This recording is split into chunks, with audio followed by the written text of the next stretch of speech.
হাজির হয়েছেন।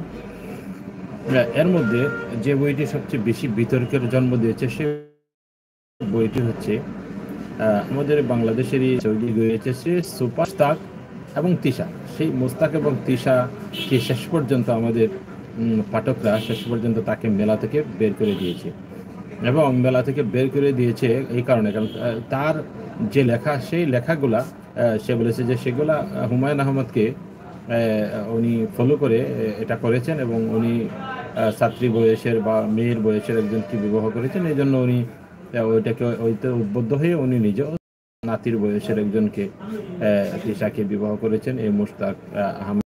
আর এই যে বইটা মেলাতে আসছে সে বইটা আসলে এমন একটি বই যে বইটা আসলে আমাদের বাংলা ভাষাভাষী যারা আছে, বাংলা ভাষাভাষী লাখ লাখ তরুণ এবং তরুণীদেরকে আসলে এইরকম সুগার ডেডি হওয়ার দিকেই আহ্বান জানাবে, এবং এইরকম একটি অসামঞ্জস্য একটা বিষয়ে এইভাবে যদি বৃদ্ধদেরকে বুড়াদেরকে যদি জোয়ান বিবাহ করতে থাকে তাহলে সমাজের ভারসাম্য নষ্ট হয়ে যাবে এক সময়। কারণ আপনারা জানেন যে একজন মানুষের স্বাভাবিক আয়ু যদি 60 বছরও ধরা হয় তারপরেও তো যে মুশতাক মিয়া এই তিশাকে বিবাহ করেছেন তার তো বেশি দিন এক্সপায়ার ডেট থাকার কথা না। যখন এই তিশা পুরা যৌবনে থাকবে তখনই কিন্তু যদি ওনার হায়াত বয়স শেষ হয়ে যায়, উনি মারা যাবেন, তাহলে ওই মেয়েটাকে আবার আরেক জায়গায় বিবাহ বসতে হবে একটা অথবা দুইটা সন্তান সাথে নিয়ে। তাহলে এইভাবে সমাজটা কি অসামঞ্জস্য হয়ে যায়, এটা আসলে সামঞ্জস্যতা না। যদিও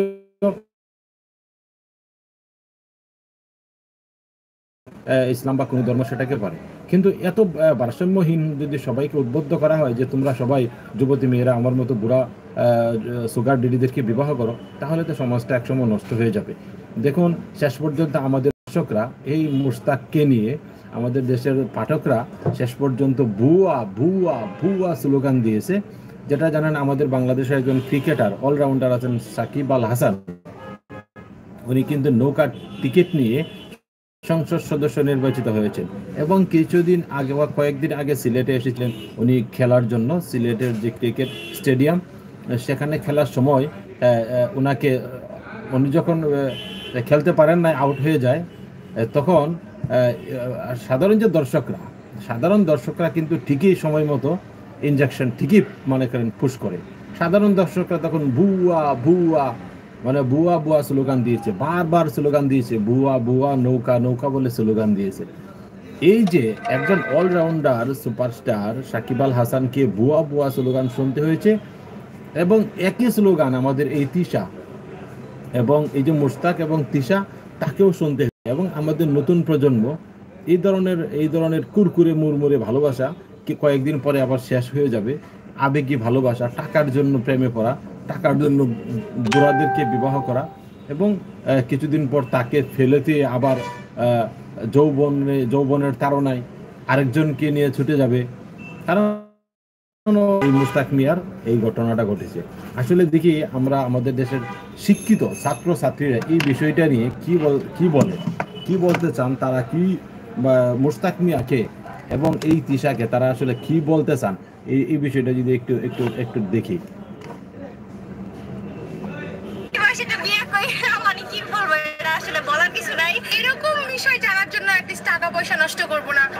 জনপ্রিয় কিংবা ভাইরাল জুটি মুশতাক আর তিশা এবছর তারা একটি নয় দুটি বই নিয়ে এসেছে।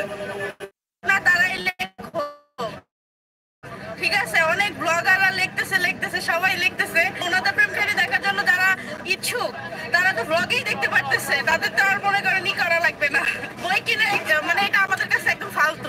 এখানে দেখলাম যে ওনারা বই নিয়ে আসে, জানা দরকার না বাপ মেয়ের স্টোরিটা কিরকম কম্বিনেশন, তাদের জানা দরকার। She used to be her classmate, ও সারা জীবন যতদিন ক্লাস করছে এক মাস আমাদের আঙ্কেল নানা ভাই ক্লাস করে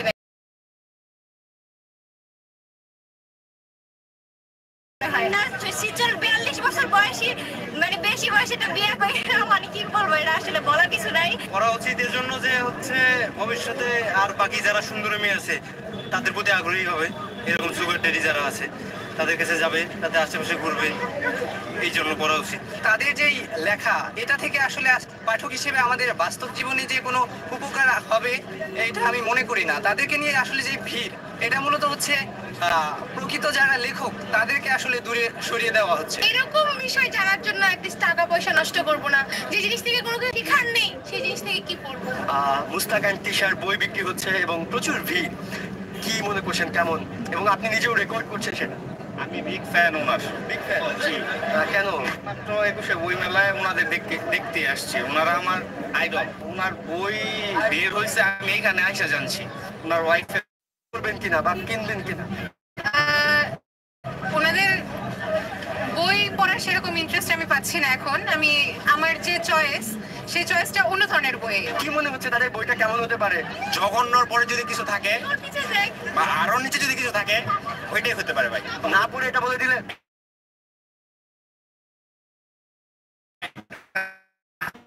ভাই, তাহলে আপনার পেছনে এই যে এত ভিড় ভাই 5টা জিনিসে হাসটা একটু বেশি তো এই জন্য একটু হাস্যকর লাগছিল তাই আর কি। আর আমার হাসার একটা বিশেষ কারণ আছে, কথা হচ্ছে ওর নাম থেকে অনুপ্রাণিত। উনি অনেক দিন থেকে এটা মনে প্রাণে লালেন যে উনি এটা করবেন। তো আমাকে এটা খুবই অবাক করছে ওনার এই বিষয়টা, যে উনি হুমায়ুন আহমেদের মতোই হতে চান, যার কারণে উনি অল্প বয়সেই কাউকে বিয়ে করছেন।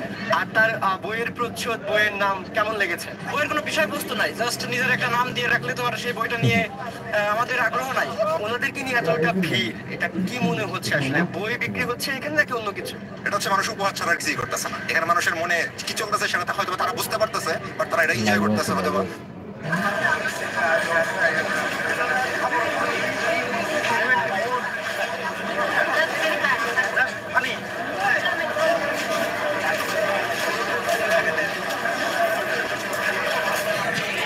এ হচ্ছে বুড়ো বুড়িদের প্রেমের কাহিনী। তাদেরকে আসলে মানুষ পছন্দ করে না। আমাদের নতুন প্রজন্মের যারা শিক্ষিত তারা আসলে তাদেরকে পছন্দ করে না। এবং শেষ পর্যন্ত দেখুন তাদেরকে মেলা থেকে ভুয়া স্লোগান দিয়ে তাদেরকে আসলে মেলা থেকে বাইর করে দেয় আমাদের নতুন প্রজন্ম। তারা এই ধরনের ফালতু প্রেমের কাহিনী পড়তে আসলে অভ্যস্ত না বা এটা পছন্দ করে না। আপনারা দেখেছেন যে প্রতিটা জায়গাতেই এই ধরনের ফালতু যারা আছেন সুগার ডেডি এবং এই ধরনের সমাজকে যারা নষ্ট করতে চায়, অসামঞ্জস্যপূর্ণ করতে চায় এবং এই ধরনের সুগার ডেডির বিষয় এবং সমকামিতার বিষয় বা শরীফ থেকে শরীফা এই সমস্ত বিষয় নিয়ে যারা সমাজকে অসামঞ্জস্যপূর্ণ অবস্থায় নিয়ে সমাজটাকে হযবরল অবস্থা সৃষ্টি করতে চায়, সমাজকে নষ্ট করতে চায়, এদেরকে আসলে আমাদের নতুন প্রজন্ম আসলে বেশি একটা লাইক করে না, বেশি একটা পছন্দ করে না। আর এটাই স্বাভাবিক, কারণ শিক্ষিত মানুষরা তো এদেরকে পছন্দ করতে পারে না, এদেরকে লাইক করতে পারে না। যারা শিক্ষিত, সুশিক্ষিত, তারা তো এদেরকে পছন্দ করতে পারে না, এদেরকে লাইক করতে পারে না, প্রশ্নই আসে না। আর এটাই কিন্তু আমাদের নতুন প্রজন্ম জানিয়ে দিয়েছেন যে টাকা খরচ করে তাদের এই ফালতু প্রেমের কাহিনী, যেটার কোনো আসলে বিষয়বস্তু নেই, উপরে একটা হেডলাইন দিয়ে দিলেই হলো, মানে তারা কিন্তু প্রতিক্রিয়া ঠিকই জানিয়েছেন। আসলে বাংলাদেশের মানুষ এবং বাংলা ভাষাভাষী আমরা যারা আছে, আমরা আগের চেয়ে অনেক সচেতন। আন্দোপান্ত একটা বিষয় সামনে নিয়ে আসবে, আন্দোপান্ত একটা বই লিখে ফেলবে, তাদের নিজেরই কোনো চরিত্র নাই, আদর্শ নাই।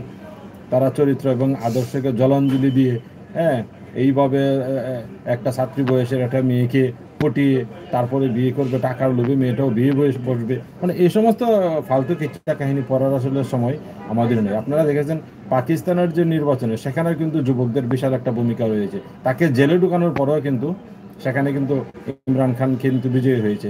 ঠিক প্রতিটা ক্ষেত্রে, নির্বাচন, রাজনীতি, বই, লেখাপড়া, প্রতিটা ক্ষেত্রে, চয়েসের ক্ষেত্রে, প্রতিটা ক্ষেত্রে কিন্তু যুবক যুবতী যারা আছে, জোয়ান যারা আছে, তারা কিন্তু এখন ভেবে চিনতে তারা সিদ্ধান্ত নেই কোনটাকে সাপোর্ট দিবে, কোনটাকে দিবে না। সেই জন্যই কিন্তু শেষ পর্যন্ত মুস্তাক এবং এই তিশাকে শেষ পর্যন্ত মেলা থেকে পালিয়ে যেতে হয়েছে এবং জনগণ তাদেরকে এখান থেকে তাড়িয়ে দিয়েছে। তাদেরকে ভুয়া স্লোগান দিয়ে তারা কিন্তু তাদেরকে কিন্তু এখান থেকে তাদেরকে জনগণ কিন্তু তাড়িয়ে দিয়েছে, পাঠকরা কিন্তু তাড়িয়ে দিয়েছে। তারা এখান থেকে পুলিশ তাদেরকে নিরাপত্তা দিয়ে এখান থেকে তাদেরকে মেলা থেকে নিয়ে গেছে এবং পিছন থেকে সাধারণ জনগণ তারা ভুয়া বলে, পাঠকরা ভুয়া বলে তাদের পিছনে স্লোগান দিয়েছে। এই হচ্ছে বুয়া প্রেম আর ভালোবাসার কুরকুরে মুরমুরে প্রেম ভালোবাসার বই এবং কিচ্ছা কাহিনী। এগুলাকে জনগণ আসলে বেশি একটা সাপোর্ট করে না, এগুলাকে তারা জনগণ এগুলাকে আর এখন সাপোর্ট করার কোনো প্রশ্নই আসে না। প্রিয় দর্শক, ভালো থাকুন সবাই যে যেখান থেকে ভিডিওটি দেখেছেন।